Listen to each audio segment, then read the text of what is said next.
Ez ditu, euskararen aldeko kanpainak beharrezkoak aldira? Bai, beharrezkoa dira, baina ez dira nahikoa, nolabait esateko. Kanpaina horiek ulertu behar ditugu plangintza baten baitan. Eta orduan, plangintza oso horretan aurrera eramaten diren politikekin koherentea bada kanpaina hori, orduan benetan eraginkorra izango da, eta bai, beharrezkoak dira noski, asmatu ezkero. Eta eraginkorrak izateko zer behar dute?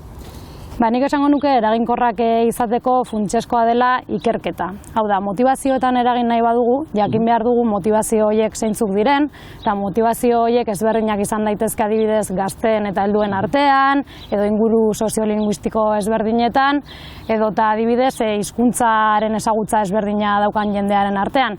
Orduan, lehenengoa da jakitea zeintzuk diren motivazio horiek, non eragin behar dugun, eta orduan bai, diseinua egitea, diskursoa eraikitzea, eta orduan izango dira eraginkorrak.